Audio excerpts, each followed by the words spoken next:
Hi, this is Matthew. Going to do the next Beach Boys album review. We are up to the end of 1964, and it's going to get a little festive. It's a Christmas album. It's January 2nd of 2026 now, but it's close enough, I suppose. Christmas album that just comes up right in the lineup here. Apparently they released Little Saint Nick in 63. It's also on here. We have some original songs they wrote and some traditional secular and religious songs, who has been arranged by the arranger for the Four Freshmen, a group that Brian Wilson highly liked to listen to growing up, and they were influenced by. First time he got to work with him, that was quite a thrill, I think, to have him arrange string arrangements and stuff for them, and they just put their vocals on the top of that.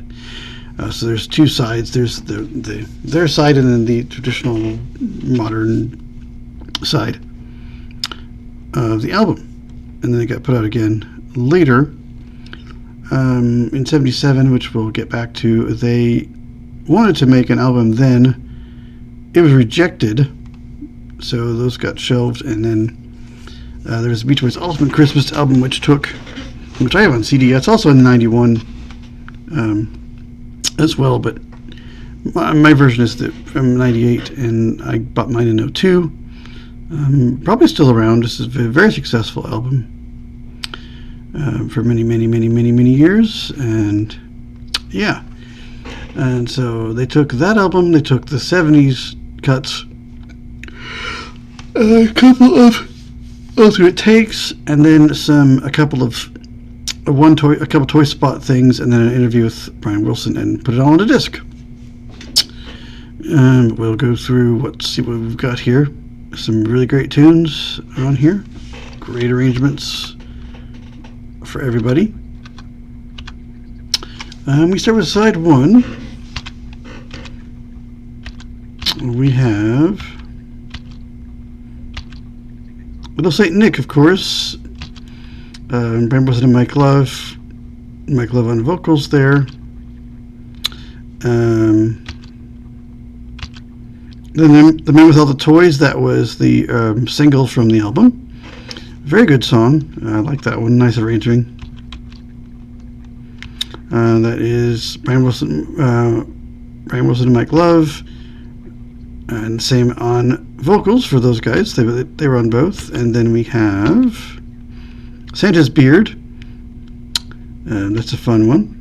Brian Wilson and Love, of course. Mike Love on vocals. Merry Christmas, Baby. Mike Love and Brian Wilson, sorry. And Mike Love on vocals. Of course, the same court stuff from 94 happened with all of this stuff, and it got fixed later. So we won't go back into any of that stuff, because I've talked about it before. Christmas Day. Brian Wilson wrote it. And Al Jardine. Yes, Al Jardine gets a vocal for the first time. Does a pretty good job here. And then Frosty the Snowman ends that side. Russell Wald, Steve Nelson, Brian Wilson. So yeah, you kind of get a taste of the arrangement stuff on that song. We flip the record over to side 2, and we'll get more of the stringy arrangement stuff with the Four Freshmen's arranger. We the Kings of Orient are. John Henry Hopkins Jr. wrote that, apparently. I did not know that. It's been covered so many times. The Beach Boys itself, they all do all the vocals here. Blue Christmas. Billy Hayes W. Johnson wrote that, apparently. I always think of Elvis, but they have a nice interpretation here.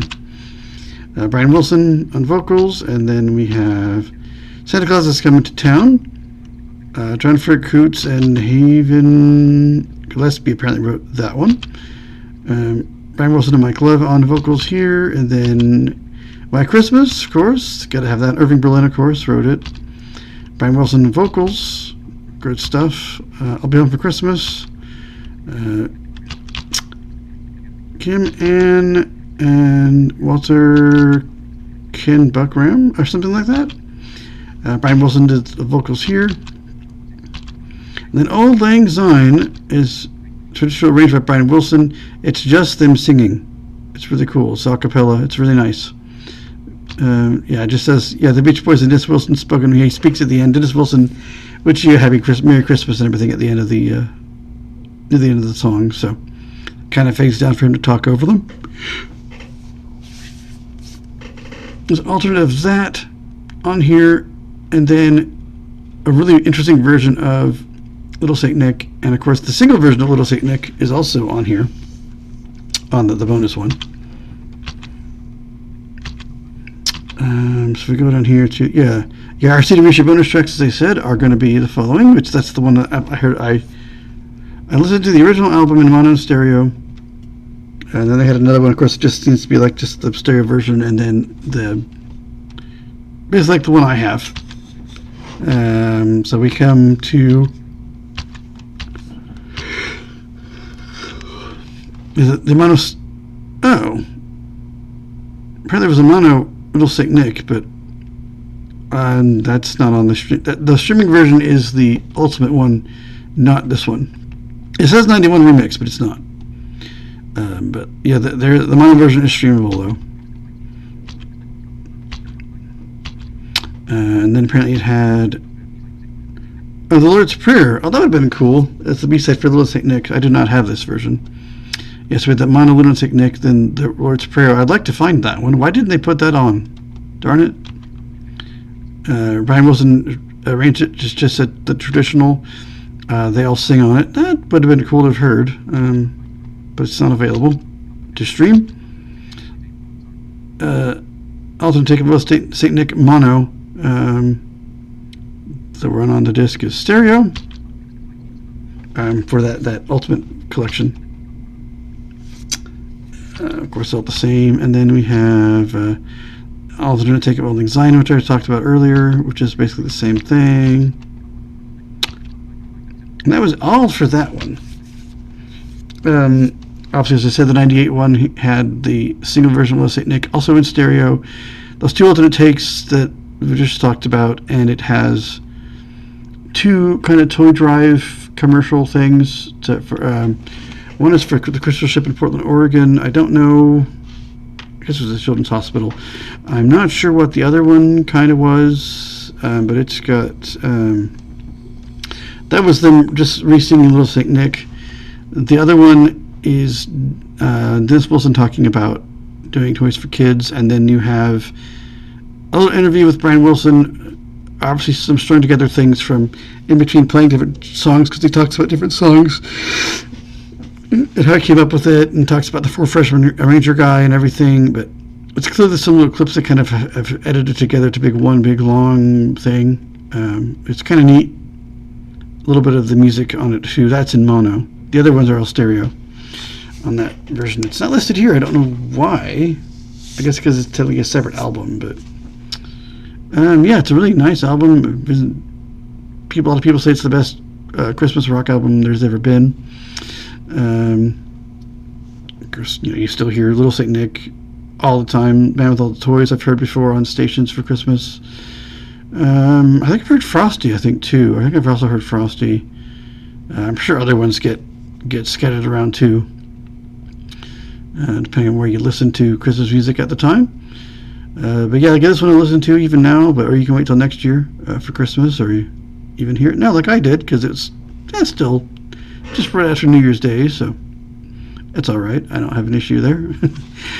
Personnel we have, let's see, Mike Levin vocals, Brian Wilson vocals, bass, and keyboards, Carl Wilson vocals, lead guitar, keyboards, Dennis Wilson vocals, drums, percussion, of course, David Marks rhythm guitar on Little Saint Nick, uncertain credits, but that would make sense. He was still technically there, so he might have been on that recording. I think that was back in October of '63. Noel Jardine, weirdly, even though he's on here. Additional musicians, Al Viola on guitar, Cliff Hills double bass, Gene Denovi, Jimmy Rules on grand piano, Captain's Jack Sperling on drums for some tracks. Eddie Rose, Gene Cipriano, Ian Green, Willie Schwartz, Robert Young, flute or saxophone. Jack Gentry, space cornet or baritone saxophone. William Hinchcliffe, Apple Meeb, Richard Perenzi, Arthur Brinkle, David Duke, French horns. For some of those string arrangements. Henry Lulbach, Ali Mitchell, Al Pacino, Virgil Evans, Johnny Bedino, Carbon, Godito, Raymond, Discovery trumpets. Those are some hard names to pronounce. Harry Brett, Francis Howard, Judge Robert, Herbert Green, Dick Nash on trombones. That's what I played. Red Calendar, his name is on tuba.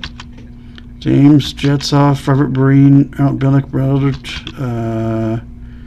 Cabell Parlsher, and Hirbuson, Henry Roth, Alfred. Good Lord. A bunch of people on violins that I don't feel like trying to read all their names because it's just hard with speech. And a bunch of people on cellos. Dorothy Remsen on harp. There's only one of her. Benjamin Barrett, orchestra master. Dick Reynolds, orchestra conductor and arranger. He was the Four Freshmen arranger. I don't know if they get to use them again or not, but he does get to work with him, at least on something. Maynell Baker, George Yoakum, something like that. Copyists, I guess, for the score. Bill Putnam, engineer, orchestral tracks. Chuck Brett was the engineer for, I think, everything else, possibly. Mark Linnett was the remix engineer back in '91 for that version. And nobody else listed. But I really enjoy this album. It's really fun. Something you don't quite expect and you don't really see again. They just combine stuff with other stuff. I think there is one out that's the original album because it definitely you can stream it that way in mono and stereo, and there's just a stereo version kind of thing on Apple Music at least. And then this, well, the claim is a '91 remix, but it looked to me like the '98 version of the CD that I bought in '02. Actually, I got it for my birthday, actually, I think, technically. But that is available to hear all of those on Apple Music, probably everywhere else you can get streaming music. Very enjoyable stuff. Nice way to end the year. I don't know how much Mary Wilson was involved with this, but of course he's now not part of their decision-making process, which I think he was kind of overbearing and just caused a lot of problems for them. But yeah, good stuff. The next thing we'll move on to 1965 for a very record label album called, sounding title called The Beach Boys Today. That's like something they would have done for the Beatles or the Stones or something. The Rolling Stones now, that kind of thing. But it's, yeah. Not sure who came up with that title, but it sounds like a record label capital decision to me, but who knows? And we'll find out when we get there. I'll see you guys in another video.